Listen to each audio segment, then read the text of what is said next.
Janet does not want resolution. Janet No. always wants to be on a pedestal as the like morally superior person. So she would rather not give you an opportunity to apologize so she can keep milking it for drama. Like I can see Zack being very hurt over these things and not being over it and being upset about it. But at the same time, I don't disagree with Luke of like, well, you're never going to be able to move on if you keep talking about these things, because then you become just as bad as Janet. Mm-hmm. You got to decide, do you want to be right or do you want to be happy? Yeah. Because Janet's the person who always wants to be right. And at least Kristen is the person who's just trying to be happy. We gonna stir it up and do things our way. So if you wanna move, get out of our way. Hey. It's Valley time for now. Check your watch. What time is it? It's 8:18. But you know what time it is? Almost. Actually, you know what time it is today, the day that this is coming out? It is Jordan Ross Meyer's birthday. So everybody wish Jordan a happy birthday in the comments on YouTube, please. Happy birthday. Happy 73rd birthday. Or 21st. I'm one or the other. I'm never my actual age. I've been 80 and 21 for many years at the same time. You're ageless in our eyes. I'm a Ramona Singer product. I'm like timeless beauty or ageless glow. I lost track of her names. No idea. They're all the same. True Faith Punham. Body of Christ right there in the Jewish body. Yeah. Oh man. Yep. Jordan's birthday. It's amazing. You just missed out on being part of the quote unquote Lionsgate portal. You were almost 8'8". Oh. I basically stopped counting after 27 because the 27 club, I thought I'd be a member given my behavior. Yeah. in my 20s. So after that, I was like, oh, everything's borrowed time. Yeah, every day's a gift to you now. So yeah. Cheers to that. Oh, happy my liver's birthday, crying. Well, since we are talking about, by the way, on this day that you're listening to it, I was born in the Valley. So shout out. There we go. Pride of Granada High. But they're very proud of the podcast empire I built. But no, the tweets. But yeah. Oof. Wow. Because we should dive into the show, The Valley, these imposters who just moved here, carpetbaggers, if you will. Oh my gosh. Oh my goodness. Well, part 2, starting off with Jax. There's just way too much Jax. There's just it is his swan song though, these last few episodes. So yeah, because I felt like this segment, a lot of it was a rehash of what they talked about at the we weren't getting a lot that was new, but you're right. It is kind of like editors knew this was his farewell. Yeah. I mean, it's also just like him. He's a broken record. Like it's just always pretty much the same stuff. In fact, speaking of broken records, when he was talking, I mean, I love all the like Zack talking, asides to Jasmine that that the editors decide to put in because they were so good, including one that made me go, I think oh my God, burn my tongue. I think Zack listens to PCP because he goes, do you notice it that he never says his name? Speaking of Cruz, he always says my son, like, and then he calls him out and he's like, that's typical like narcissistic behavior because he belongs to him. He's not an individual person. And we've been saying that forever and ever this entire season. I put it in my notes, like all caps. I was like, oh my God, Stacy says that. Mm-hmm. Zack caught it too. It Mm-hmm. is, and it's my son. Like, Mm-hmm. Yep. It's never Cruz. Because even when Brittany doesn't use Cruz's name, she'll say our son or our child. mhm. Like, Yeah. it's only for Jax, it's only my son, my Mhm. child. And it's never Cruz and it's never ours. Just mine. Mine. Right. Because everything is him. Everything is him. Anyway. Yeah. Which is Yeah, also when I kind of noticed this, and I don't know if other people will feel the same way that I do, but when Zack did try to speak out loud, Jax got so demeaning to him anyway. Immediately, he was like, "Shut up over there, shut up," and he just was like, and I was like, you know what? I to be honest, I think that I think, and I could be completely wrong, but I kind of feel that Jax feels the same way about gay men the way that he feels about women. Totally doesn't give a shit about them. Like, yeah, I think he thought he could like intimidate him. Mhm. Like, what are you doing? Yeah. even though Zack is like taller than Jax and doesn't give a shit. Like this is the thing. Like, he just thinks that like women are beneath him, and I think that he feels that gay men are beneath him, and that he could just talk to him any way he wants to, because he's not a straight man. And I just and that just kind of like made my blood boil. I could be wrong. I could be reading into that, but I don't think I am. So Yeah, I mean, he did, especially the way with Zack. I'm sure Jax is threatened by Zack too, because he knows so much from Brittany, and he probably puts him in the category as one of the girls, because yes. that's his tie to the group. Yeah. Exactly. Well, as Zack gets the last laugh, just like he said earlier this season, when Jack says it's my show. So not for 30 days, it wasn't. Not anymore. And not anymore. Not anymore. Oh, did you catch, by the way, when he tried making himself the victim of this, that he doesn't think Jax doesn't think Brittany ever loved him. I seriously, dude. Like, and she was like, you came up to me, you were hitting on me, like, oh my gosh, I couldn't. Yeah, he said he felt used. She never loved him. She just wanted to get on TV. That's what you call a 1-season summer fling that got her on the show. Exactly. She stuck it out, had a kid, a wedding, 10 years. He was grasping at straws. Right. She put up with being abused. Verbally, mentally, physically abused. Like, no, that is not just to be on TV. Did you catch? And then on top of what Zack pointed out about Jax only saying my son, did you see what Kristen caught? And Brittany did too, but Kristen's the one who called it out first, which is that when he's apologizing to Brittany or speaking to Brittany, he's not even looking at Brittany. He's speaking to Andy. Because it's all a performance. He's begging Andy for his job. That's all this reunion is for him. Like, exactly. Kristen caught that. Well, like, I mean, because Andy said, Andy says, this is the most I've seen Jax take accountability for things. And she goes, I think it's all, Brittany said, I think it's all performative. I think, because in a couple of days, he's just going to be rage texting me again about God knows what. And I think that was a great thing that she pointed out. She was like, because exactly what you were saying, he wants to keep his job. He's being very conciliatory so that he can keep his job, but he's not going to keep his job. Also, another, when Jason was like, oh, I think it's going to take, Jax was on coke for 20 years, so it's going to take a little while for him to get over it. I was like, ooh, Jax apologist. Absolutely not. I mean, and Brittany even broke it down. She was like, no, the therapist said we can treat the bipolar, we can treat the depression, like basically we can treat the drugs and alcohol, but we cannot treat narcissism. And that is what this is. And also going back to the book I've brought up several times during the season, why does he do that?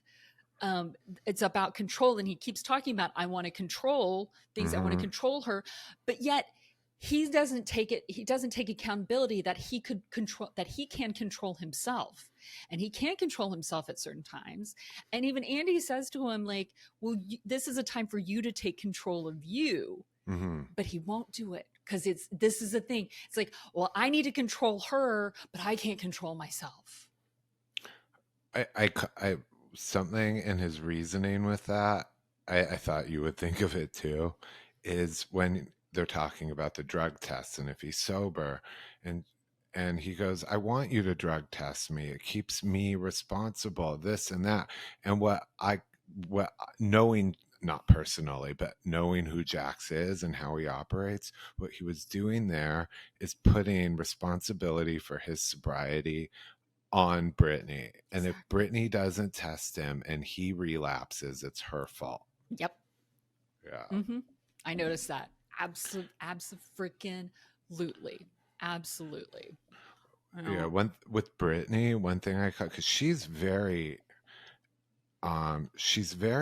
educated on the topic. You can tell Mm-hmm. she's researched, she's spoken to professionals, not just about Cruz, but about Jax's personality disorders Mm-hmm. and addictions and stuff.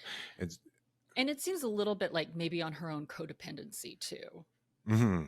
Because if you're in a relationship like that so long, there are codependent behaviors that you have to work through yourself in order to break free of that cycle. So maybe she's like educated herself to do it, because even when she was talking about that, you're going to rage text me in a couple days, and she said what he'll do is blame it that he missed his bipolar medication that day after he goes off on me. And she was like, that's not how they work. Mm-hmm. She knows. Even Kristen knows too. It was like, that's not how it works. And that's absolutely true. Mm-hmm. This isn't like, yeah, it's not like missing your birth control pill and you get pregnant one day because of that. Like, no, there's a buildup of these in your system. Yeah, so, it's not like Xanax where you're flying off the handle, so you pop a Xanax or an Ativan and it just calms you down. These are medications you take for months to kind of level out your system. Mm-hmm. So even she was very well educated on all his little tricks. You can see her taking control of her life, which I don't think she had done before, which I don't think a lot of women do too, especially when you grow up wanting the fairy tale of like marrying your Prince Charming, getting married in a castle, and like that he's supposed to take care of everything. And this isn't an indictment of Britney. It's really an indictment of our society and what we indoctrinate women into thinking, little girls into thinking, and even little boys into thinking of like, well, this is what a husband is supposed to be like. This is what a wife is supposed to be like. And the fact of the matter is that like now she's like, oh, wait a minute, I have to take control of my life. I have to take control of the well-being of my son, my financial well-being. So she's getting a crash course in this. But I say kudos to her because unlike Jen Pedranti, who doesn't seem to be willing to take control of her life in that sense and just put it into another man's hands and then kind of complain about stuff and go, oh my gosh, Britney seems to be stepping up and saying, I might have made these mistakes in the past, but I'm not going to do them again in the future. Right. Because it's all on her now. The show, in a sense, is all on her now. She's the number one girl in the group.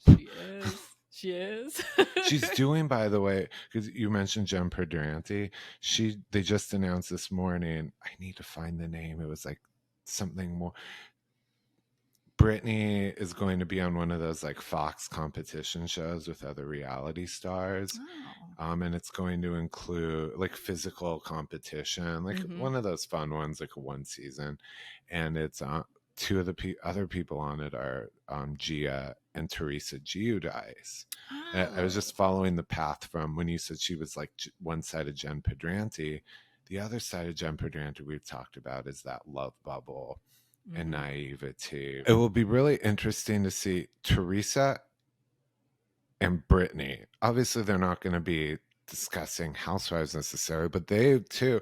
It's Teresa, Jen Pedranti, and Britney who's been on this journey of like breaking free, and we have the extremes where Teresa's doubled down on the love bubble. She went from Joji Udice to Louis. She hasn't learned. And on the other hand, you have Britney, who's taken control of her life and like has educated herself. Like literally, you could when she speaks about it, you know she's done the reading. Yeah. And completely different. Yep. Yep. Completely. Absolutely. Also, another thing with like this, I highlighted this in my notes because I was like, because when, you know, Jax was talking about, oh, it's my bipolar, but oh, it's my anger issues, but oh, it's my control issues. I was like, people like Jax seem to have a vending machine full of problems that they feel like they can just choose from. So if one doesn't work, if it like the bipolar thing falls through, if people poke a hole in that argument, well, then it's the drugs. Well, then it's the grief over my dad dying. Well, then it's me being upset over my divorce. Well, then it's over my kid. You know, it's over this, it's over that. It's just, they just keep picking and choosing. Let me just put in a quarter and let me just get this problem out. Let me open up this. Will this problem work for you? Whatever it is. But none of them are his fault. Yeah. It's always something else. Always someone else. You never.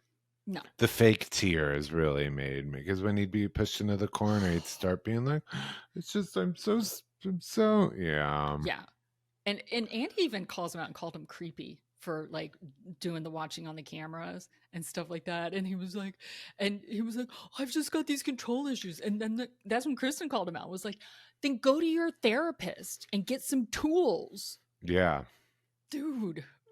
And then Jax was like, oh, you guys or like, she was like, come to us, talk to Luke. She's like, but you guys hate me. And she was like, I hate what you do to her. She was like, but you wouldn't even invite me to your baby shower. And he's like, because of how you treated her. And he was like, I just want to be involved. And we're like, yes, because you want everything about you, Jax. He was like throwing a temper tantrum. I just want to be involved. I just want to be invited to everything. Speaking of his need for involvement, did you catch what Andy said when Jax was switching it over to Cruz? This was towards the end of the Britney and Jax segment. And he's like, and Jax is like, you know, laying on how guilty he feels. He's just a screw up and everyone hates him. And he goes, my son is the one thing I did right. And Andy turns to him and says, are you involved? Have you been involved? Yep. Yeah. I mean, honestly, you know, he's probably fucking women on Cruz's bed. Do you know what I mean? God, like he's that gross guy. He's just that like gross person. And then he'll say it's because Britney didn't pick up his call. He didn't answer. She didn't answer his text. So she knew she must be out there. And so he thought it's all Britney's fault that he brought a hooker on too. I'm sure it's Britney's fault that Jax's Studio City has closed down. Like, I'm sure it's her fault. You know what I mean? Like, you know who seems to agree with Jax that it's everyone else's fault but Saint Jax is Jason Caperna. Yep. Let me seriously, dude. Oh my God. Did you catch when he said, unlike Danny, Jax took full accountability? And when he FaceTimed us in rehab, this was what he said. And I was like, how dumb are you, Jason Esquire? Yeah. I would love for him to be my prosecutor. He would just believe everything I said. He goes, and Jax was saying all the right things to us. Yeah. Well, that's it. Saying all the right things to us. Because Brittany also goes, excuse me, basically it was either the same day that they filmed that, with Jackson, Jason, and Janet. That was the same day that Brittany, it was filmed with Brittany texting. Sorry. Brittany was at home FaceTiming with Jax's sister. And then Jax is all of a sudden texting the sister, the producer. Oh my God, I can't talk. Texting the producer, I can hear everything you're saying. Like da da da. And like that, it was like, wait a minute. He's lying to you, Jason. He's lying again. Jason and Janet have picked the wrong horse in this race. They picked the wrong one. Like That's the beautiful thing about the fact that this reunion was filmed. Remember, it was filmed very early in the season, like episode 2 or 3. When episode 2, it was filmed months ago because of the pregnancies, and they needed to get it done with early, which means Jason and Janet didn't get to study fan reactions to them. They watched the season early, and they were so confident that they were on the right team and everyone will side with them. And as we know, they fled to Switzerland from all the hatred that eventually came out for them. mhm. And so watching them there performing, really perform. I look at Jason now like with such a side eye. It's that performative nice guy. Yes. It's not they managed to take Jax's FaceTime from rehab face value. He's changed. He said a few right things to us, so we believe in him, and then turn it on Danny, who's apologized like 6 times and it's not good enough. You just know that they thought they had the scheme under wraps, that Jax was going to come back strong. They were going to be at his side and lead the show with him. Mm-hmm. And now they're running for the Alps instead of the hills. Yeah, they're running for the Alps. We'll get into them. Yeah. Well, there's more Caperna to come later, but yeah. What else is there? Maybe we should. I mean, they talk about Cruz's autism, which you and I are not necessarily well versed to speak about children's stuff. Yeah. So we're not really going to dive into that. But I do appreciate that that they are talking about that, and that she felt it was important to it's handled well. We have no critique. No punchline, no critique. We are not going to criticize them at all, nor do we have any criticism for them. So absolutely not. So and we just hope that Jax can be a good parent, a good co-parent in that sense. So, fingers crossed. Well, it is his son. It is his son. Yep. Then we hopped over to the Lollies, Jesse and Michelle. Oh man, for some reason they're just so exhausting. I would hate to be in a friend group with them, and you could tell the others are like tired of it, like because like it's the whole thing. Like, look, I have been kind of like team Michelle when it just comes to this divorce. Like, I've just been like, I can see why you would leave this man. I can see why you would cheat on this man. This is the only thing I agree with Janet on. I understand why she would cheat on you. But it's just, he's so exhausting. And so I also get why she felt maybe not seeing everything that was going on with Britney, with Jax, that she felt it was maybe worse than Jax, and then also with her mother dying at the same time too. Like, it was just different, but I will say this, the verbal wordplay that I think Jesse pulls over on everybody, including Michelle, that is what is exhausting, because just the way he kind of like manipulates things, of like, because you could always tell, like, he would start telling the story. He's like, well, I'm going to jump in and I'm going to tell the story first. And then she's like, well, that's not how it happened. But he doesn't care. He just keeps on telling it. And then if she tries to jump in, he's like, let me finish. And so he just always is like talking and talking and talking and trying to talk his way out of it. And I did catch something she said on a break. I think Nia said, he's gaslighting you. And Michelle was like, I still don't understand what that term means. And I was like, well, you need to. However, and I wrote this down and I highlighted it. It actually goes back to Jax and Britney earlier, because when when Jax, as you were saying, like Jax was trying to say that she was fame hungry, and he was like, you know, all these people, your friends from Kentucky are DMing me, telling me all this stuff, and da da da. And she was like, no, and she shuts that down.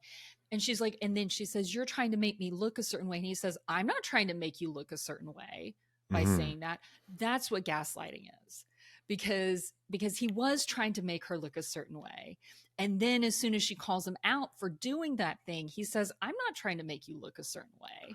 Well, where I agreed with her, and I often don't, and it's a lot of it's the delivery. Wait, what? Where because she's just so annoying. I tune her out. She's like Charlie Brown, an adult in Charlie Brown. Anyways, where one thing that bogus story where Jesse said he called her a hook or a whore, in the group chat, the men's chat, or boys chat,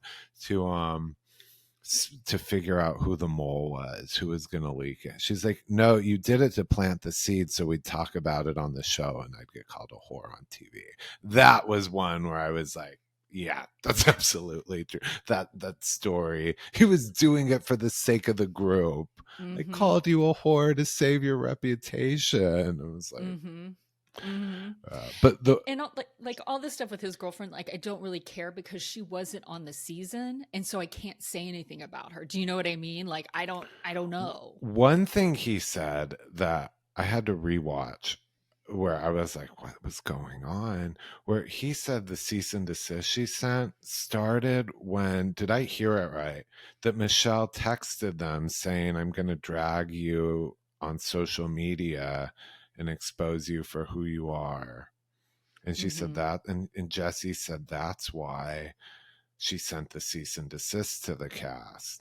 And no one, Michelle didn't argue that. She didn't say, I never sent that text. So I was like, that's why I keep saying they deserve each other. I don't think Michelle, I mean, he's better TV, which is why I like him. I think he's entertaining. I don't find her entertaining. Oh, do you think it irritates her? I was looking at the seating arrangement. Jessie is center couch and she's off in the chopping block seat. If they were housewives, she would be like, because normally they look at the way they seat the others, either together like Danny and Nia, or for combat, Brittany and Jax. They seated them out of order. I mean, I'll say this, like if I was casting, like I work in reality television casting. So like if I was casting a show and if Michelle came in and was just, if I saw Michelle's interview only by herself and I saw a Jesse Lolly interview only by himself, I'd be like, she's not moving ahead. She's boring. Like she doesn't have that energy that you need. Jesse Lolly, incredibly entertaining. He can weave a story. He's got that magnetism, all of that stuff. The only reason she's on the show is because of Jesse.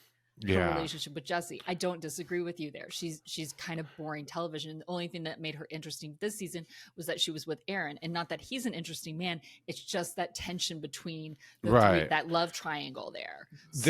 Their breakup was good, but like their breakup kept them as a strange family unit interesting.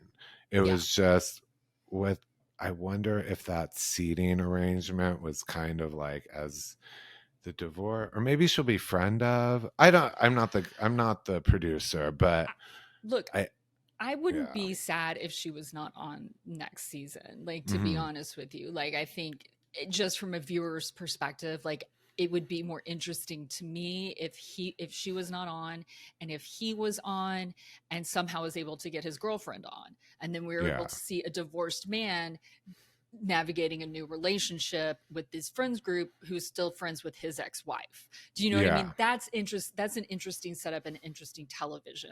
I'm not really interested in seeing these incredibly toxic relationships between people who I can't root for either one of them. Neither one of them really wants to move on. Well, or not move on. No, they want to move on. ahead. Yeah. Anytime they've made progress, they walk it back. Every time something positive has happened, they're like, that was a mistake. So I just mean they've their divorce has, as we know it right now, is that's the journey. I don't think it's going to get more interesting. Yeah. I'd like to see Jesse date, and then we could see what a horrible person he is to a fresh batch of people. Yeah, I'm fine with that. Fresh That's batch, great. yeah. Because I don't think he's a good person. I don't want anybody to mistake me like wanting to see Jesse on television for me thinking he's a good man. No. Mm-hmm. He's absolutely. amusing, but I don't think when he swore on Isabella, I was like, well, then you're fucking lying. Like, we all say that. Like, as soon as a housewife swears on their child or the family member, they're lying. Like, you are lying then. And even like you could hear other cast members be like, we don't swear on children. Yeah. No. That for sure. No. But and I do think it was interesting though that Luke apologized for getting involved in their marriage. Like, yeah. You know, Luke's a good guy. We were so mean to him first season. We called him like Ted Kaczynski. I mean, we had Jigsaw. Not just us. I mean, like everybody. The audience. Yeah, everyone. Yeah. And I was part of it. I mean, I was kind of weird. He lives like out in the woods. He's like the nicest, most normal person on here now. I just really hope he stays that way because we thought Jason Caperna was a nice, normal guy, and season 2 has proved otherwise. So Jason's been bit by the bug. Yep. Where Luke is the opposite. You really had, because I felt like in a way last season they were in the same position. Mm-hmm. They weren't meant for their dream wasn't reality TV, but it's changed Jason, as we're going to get into shortly. Yeah. He clearly is trying to keep up and stay on the show now, where Luke is just living his life. Yeah. Let's talk about the husband. Let's talk about what the Capernas don't want out there. I mean, we haven't even talked about the ring story. That's coming up next episode. So like, yeah, but I mean, the whole Janet package. Where do we begin? Well, I mean, it started off. Well, we got more about the whole Zack saying that apparently while blackout drunk, saying that he wanted Janet to miscarry at like 8 months. Which, yeah. Whoa. That was, yeah. Okay. I was hoping Janet made that up or took it or exaggerated it or did, but no, he kind of didn't fight back. He was like, so I guess I mean, his only retort was like, I was blackout drunk. And I don't really, but he's also saying, I don't know in what context I said that. But also it is interesting that like, I did find it, I'm going to say this. I was like, look, at this point, when they were filming this reunion, that had happened 2 years ago. Mm-hmm. That had happened in the summer of 2023. So we're going into the summer of 2025. He apparently didn't know that he had said that until a couple of days later. And some people told him. And then also apparently she wanted to call lawyers on him. I caught that. And it didn't go any further. I was like, what do you mean? Yeah. But then she's all like, she like wanted him to apologize, but she didn't want to talk to him. But I'm like, well, then how do you get through something if you don't want to talk to somebody about it? Mm-hmm. Like, how do you let somebody apologize to you if you don't want to talk to them about it? How do you do that? Janet does not want resolution. Janet always wants to be on a pedestal as the like morally superior person. So she would rather not give you an opportunity to apologize so she can keep milking it for drama. That's it. Mm-hmm. Yeah. Absolutely. And like she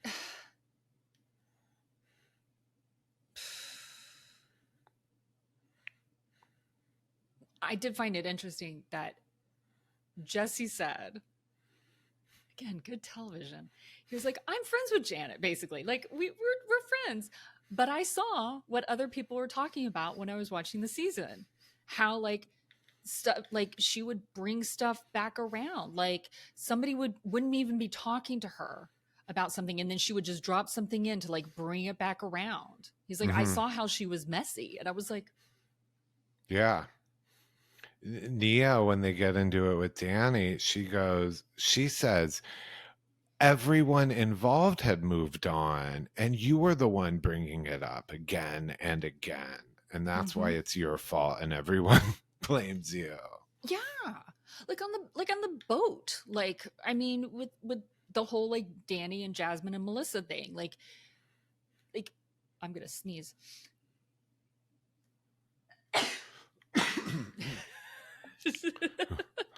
Upper Maybe respiratory break. Yeah. Pray I make it to 40. No. Yeah, like okay, well let's just go. Sorry, because I've kind of got these all in like sequential order. I was like, okay, what are my notes? Then they talk a bit more about like how Zack feels that Britney always takes Janet's side, and another interesting thing, Luke calls Zack out and says, I'm really tired of hearing you talk about Janet all the time that we're together. And you could tell Zack was very taken aback by that. Like, kind of like, how dare you say that? He did. He threw him under the, yeah. Yeah, he threw him under the bus. I mean, I can see that from Zack. Like, I can see Zack being very hurt over these things and not being over it, and just being like, I just don't, and being upset about it. But at the same time, I don't disagree with Luke of like, well, you're never going to be able to move on if you keep talking about these things, or if you don't allow, if you keep, because then you become just as bad as Janet, though, if you're the one who keeps bringing up her name and keeps bringing up this stuff. So you got to decide, do you want to be right or do you want to be happy? Yeah. Because Janet's the person who always wants to be right. And at least Kristen is the person who's just trying to be happy. Yeah, at this point, she's trying to help everyone. Yeah. I mean, she's got her, like, she still doesn't necessarily like Janet. She's just trying to get to a happy medium place about it. Like, yeah. And, but also, I mean, I do find it interesting that, like, because again, about Janet having to be right, like, I think it's incredibly rude, incredibly mean for Janet to take away Brittany's birthday posts just because she finds out that that Brittany is hanging out with one of her oldest friends on her birthday. Right. That like with Janet, she keeps saying, I'm over it, or I don't want to, I don't talk about it. I don't think about it. But what she does, Zack kind of obviously is very outgoing. Maybe he's ranting about it to people, but she's quietly texting people, as Kristen and Brittany confirmed, don't talk to him. Why are you with him? And like, she does it behind their backs, but she's obviously trying to control the alliances and the dynamics. Like, I'm gonna make you pay for like not like being on my side or liking the people. Did you catch that where they were talking about Zack? It's like, you do. Or Luke is like to Zack, you do talk about Janet. We get tired of it. It's all you talk about. And then Janet says to like Brittany, did I ever tell you not to hang out with him? Or I never told you? And because actually you did a couple of times. Yeah. You know what Brittany's kind of playing here? I was watching her navigate this reunion, not so much with the first segment with her and Jax, but when it opened up into the group and everything else, and she's sitting there next to Andy, and you start to realize she stirs up, she makes sure the drama flows behind the scenes. Everyone had a story where it was like, yeah, no, Brittany showed me the text, or Brittany told me what you said. And I was like, Brittany is the Kyle Richards of the Valley. She sits there next to Andy, hands clean, smiling, but she made sure everyone knew what everyone did to each other. But her hands are clean. But she's just the Kentucky muffin. She's like, I love you, Zach. Mm-hmm. I accidentally put your bank statements in my IG story. Love you. She is just like everyone had, and it wasn't like they were mad at her, which I was like, you guys aren't seeing the big picture. Mm-hmm. A lot of your tension centers around what Brittany's told you. She's the Yiddish term would be like a yenta. I Yeah. mean, she's just going around Yeah. stirring it up. Well, because I thought it was pretty apparent in the Santa Barbara trip, because when Zach got upset about some stuff, and it was that Brittany had told Janet this stuff behind it was like, wait a minute, you told her this? Like, wait a minute, what? Like, why are you like, yeah, I mean, it's good for the show, but Brittany, who's so concerned about other people's feelings, she'll tell that friend the thing you said about them, that as a friend, it's just going to hurt their feelings. You just don't say it. No, she sends you the text that they send about you. I'm like, but no one seems to call it out. I wonder if I'm pathologizing her too much, but I wonder if two things. I kind of can't remember if she comes from divorced parents or not. Like, somebody'd have to correct me in the. Okay, we know her mom.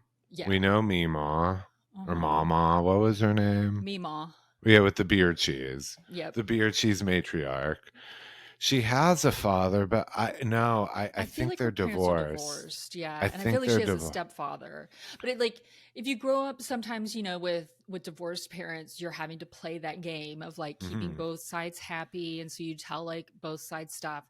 So there's kind of that angle there of her personality, and then also sometimes like when you are in a relationship with an abusive person who's also an addict, you're keeping their secrets. So there's only so many secrets you can keep. So you kind of can't keep everybody else's secrets. And it's almost like, well, okay, well, I can't throw my husband under the bus.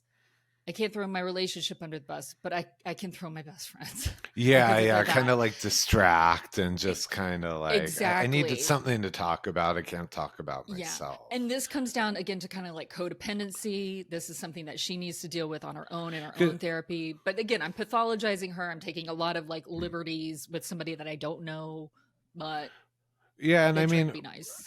I could see it too, because one thing she doesn't do is necessarily lie.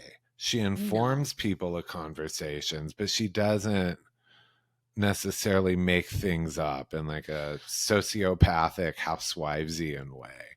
But she lets you know when she should probably keep her mouth shut, or lets you know. Or I feel like, and I could be wrong, but it seems like from what we're watching, like it seems like she's telling people because she thinks it'll be helpful for them to know this information. When actually, maybe sometimes it isn't that helpful for them to know it. Or we're falling for that sweet accent. I mean, it's totally a possibility. Oops. No. Did I? Yeah. Yeah. I know. Jesus, yeah, I caught that though. It's like everybody has a thing. No, Brittany told me. No, Brittany showed me. But no one is like, what? Like, yeah. Well, she's a producer's best friend. That's where I was going with that. Like Kyle, same producer. They're active in the show. They make sure they're giving you a good show. The whole cast, amp them up. Okay. Well, I think we should get to the Danny's drinking package. Yeah. Danny Darko. Yeah. Well, I mean, it starts off with Jax admitting that he was coming for them that season, and he's with basically his fake. What I'm going to say is a fake apology. Again, it was a conciliatory apology to try to keep his job. Right. He was just saying, it was like, a rambling apology where he was just saying all the apology words. Mm-hmm. That's how I'd put it. Like anytime you asked him a question, you were just tripping up his scripted apology. He had words to get out, and that was meaningless, empty words to get out that he was told would be helpful. Mm-hmm. And the whole thing, like, they got too good of an edit and they're protected. It's like, well, dude, I thought it was your show. Mm-hmm. Oh, okay. Okay. Yeah. All right. I did find it interesting though that Danny did admit that the swig of tequila in the pantry was that he was hiding it from the cameras. Yeah. Like I kind of vacillated back and forth during the season on whether or not that was hiding it from the cameras or not. But I mean, but he said it was because of Jax, like basically because there already was now this narrative that he was an alcoholic and had a problem with drinking. So he was trying to hide it. And I go, well, that makes sense. That makes sense. He wasn't. So in that sense, he wasn't hiding drinking. Like he was hiding it from the cameras for the show, but he's not like in an everyday situation, dropping his kids off, going back to the minivan, and like, you know, it was like for practical purposes for the show. It wasn't hiding that he drinks in general, like a closet alcoholic. He's a pantry drunk, not a closet alcoholic. I mean, look, we'd really hate to find out like a few years from now that Danny, like that there were mini bottles being found like in laundry baskets and stuff like that years later. But that doesn't seem to be the case. This seems to be the case of like kind of what we were saying earlier, like normal drinking kind of gone bad of like, you don't, maybe you don't handle your alcohol as well as you thought you did, or that you used 2 years ago, because you are pushing 40, like, and it behaves differently. You're also somewhat sleep deprived because you have 3 under 3 and now you have 4 under 4. Like there are differences here. And so maybe you just shouldn't drink. Or maybe you shouldn't imbibe in hard alcohol anymore, Danny. Like maybe it's just time to reassess your relationship with White liquor. Claws or Bud Light. Yeah, no, believe me, hard liquor has a different effect. I mean, as a former bartender, I mean, there are some people they get tequila, or some people they get Fireball in them. Oh my God. I don't know why. It's just the brand. Anytime I had but Sky Vodka, SKYY, that blue one, the worst. And this was more college age. I won't drink that Sky anymore. The worst behavior. I was Danny. Yeah, you've seen horrible behavior from me. Yeah, and I'm telling you, this is worse. Damn. This is like, oh my gosh. So certain things, but in general, yeah, he probably shouldn't be drinking straight liquor. We'll help him.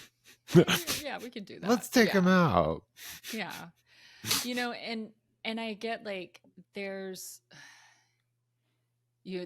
whatever. You and I are, neither one of us are married, so we don't know how we would handle these type of situations in a marriage or anything like that. But I mean, I do think that there is a certain amount of stuff that you do behind closed doors that you talk about, that you resolve, that you don't want necessarily aired, whether it's in public or on camera, like public. But I also think like it doesn't seem that Nia's hiding, like they wanted to try to say earlier in the season that she's hiding as much for him as they wanted to like make it seem like. I don't know. I mean, I could be wrong. But well, this is where, did you see Jason get all amped up? Like, fight me, bro. Why is everyone blaming Janet, my wife, my sweet angel, is being used as a scapegoat? And it was Nia who called it out and said, what my husband with Danny did to Jasmine happened to Jasmine, and Jasmine has every right to even stay mad at us. It didn't happen to your wife, and she's the one, after we all move past it, keeps bringing it up into the show. mean, Jesse calls it out. I see Janet keep bringing this stuff up, and that's what it was. And also and Janet had the gall to be like, I came to you off camera, and told you about this incident that I heard about, and out of concern. And Nia was like, yes, and I really appreciated that. But then you bring these things up on camera. Like, so what is it? Like, you basically go back on your word. You say it's out of concern, and you say that you're bringing it up off camera, and then you bring it up on camera. You keep bringing these things up, and then you call him like Danny Darko, and you do all this stuff. And Jason was like, you called my wife a snake. And he's like, only after she did all these other things to me. Like, she called me in one evening, like one 5-minute interlude, like called him Dark Side Danny, Danny Darko, or Darko Danny, like all three of those. And he was like, she's a snake. Like, I don't like, was it nice for him to do that? No, but I don't blame him. Yeah. And Kristen said that was a big segment here. What was the Janet that they became friends with before the show? And she immediately turned with cameras on. I saw somebody in the, I should have written it down, damn it. Somebody in the comments had referenced that that Kristen was on the Not Skinny But Not Fat podcast, and it said that she had changed before, that Janet had changed during filming. And so I ended up watching that episode, and Kristen also was like, if I had seen actually really the entire season and like actually all the after shows, because they didn't watch the after shows, but if she'd seen all the after shows, she would have actually said a lot of different things on the reunion. She was like, I would have said a bunch of different things, both to Janet, to Jax, because like to tell them off. Yeah. You mean, okay. Yeah, because she was definitely not happy. She definitely has some different like thoughts and feelings, and felt that she went like too nice on some people. For sure. I also like, I get where like, it was so interesting to hear like Jasmine talk about the apologies with Danny, and that she felt like the at the white party, that apology was very half-assed. And they even showed it like this unseen footage of like him kind of being like, are we going to do this here? It's like, I wasn't expecting this right now. And she's like, oh no. And so I get where she was coming from when she and Melissa came back later on. We're like, we don't feel good about that. Like the way that you started that off, we didn't feel good about that. And but then when they had that second talk, that was much better. And I did find it very like that it was a deeper conversation, and that also that conversation really resonated with Andy because of her being able to express how she feels that their relationship is looked down on, and is kind of less than because they're in a lesbian relationship as opposed to being in a straight relationship. And so that Andy like really resonated with that. And I was like, it kind of made me tear up a little bit. I was just like, oh, but I mean, but it was true. Like you in a way, in a sick way, Stacy, I'm actually glad that first apology at the white party went poorly, because I think that second apology needed to happen, because I think it's for greater understanding, both for Danny and for the viewers too. I think it makes a bigger impact there. But Janet is just, she's really doubling down. It'll be very interesting to see on the next episode, because she is just saying that Danny's grabbing women all the time, and said that he grabbed somebody as recently as this year's Super Bowl party. Which would have been a few months before the Super Bowl's the end of February. Yeah, I'm sorry. Janet missed out on her remember Jax said she's in the comments all the time. She's on Reddit. She studies. By the way, I cannot believe we forgot to mention where Kristen said about Janet. It was this interview. I feel like Kristen listens to us now too. She said, she was like, Janet wanted to be a little Stassi, wanted to be a little Lala. She was studying villains and stuff from our show. Like we've been saying this entire Kristen called it out too, like word for word. Like she Mhm. wants to be the Stassi. She thinks she's cool. By the way, I want Bravo to retire the word accountability. I'm sick of it. I hate that word. Like, no more accountability. No. It's Teddy Mellencamp's fault. It's true. But at least that was her word. Now like gaslighting sprinkled from OC when Shannon had her meltdown into the thing. And then Rinna had own it. Own it is the same as accountability. At least it's funnier. I'm just tired of people talking about accountability, and it will be over like, you ate my French fries. I want some accountability. Yeah. I just like the way that Janet's acting. It's as if she is so afraid that she being herself is not actually good enough for the show. That's a good point. She's playing a character.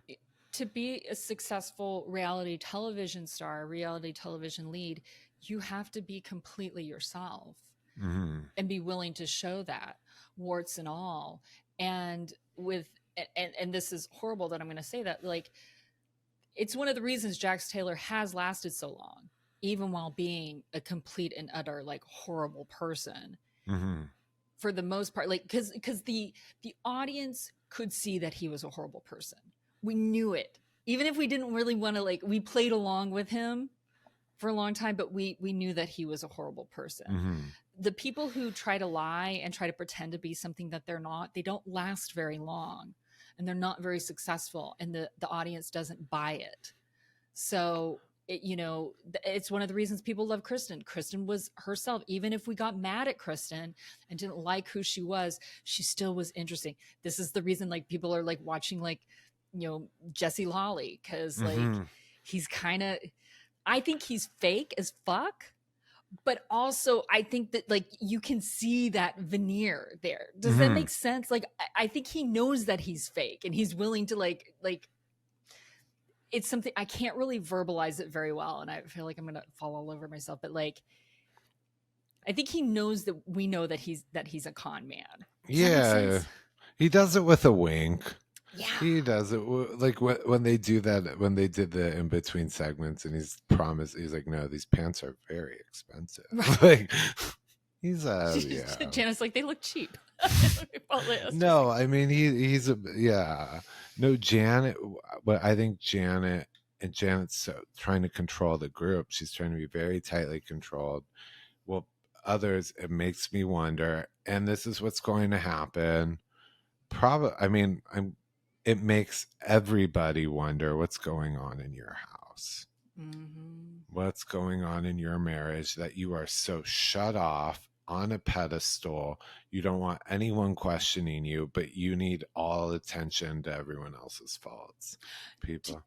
Did you notice, okay, when her package kind of started, now you can't necessarily see their hands, but I noticed, like, her arm was kind of up on that, like, because in between her and Jason, there's like an armrest, because it's two couches actually together at that point. And you could see, I thought I saw him, and I watched this twice. I saw him, like, try to, like, grab her hand, like, and, like, hold her hand for that time.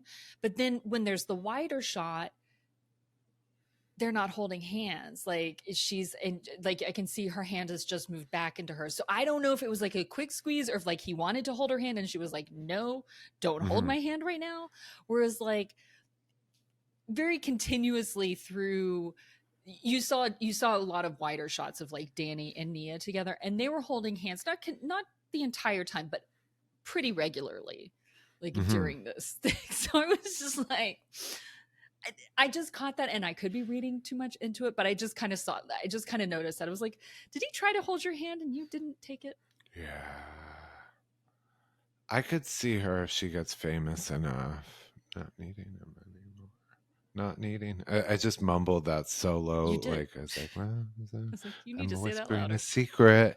No, I mean, she wants the fame. Maybe she won't need a lawyer husband to. Okay, he annoys me, but I also worry about him in that he's a lawyer.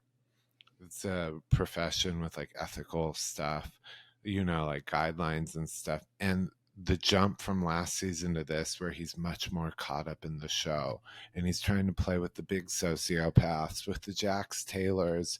I hope he doesn't compromise his professional reputation. Like, cause look, think about New York, the original New York, how Simon Van Kempen's suddenly over a few seasons stopped working. The show became his profession. Yep. It happens to a lot of them. Jason Uh-huh. Hoppy, skinny girl became his profession. They get roped into the show and give up their outside career and identity, and just Get the out way of my head. oh Get out of my head. yeah, and the way Jason is amping it up, I'm like, I would think about my job more than yeah.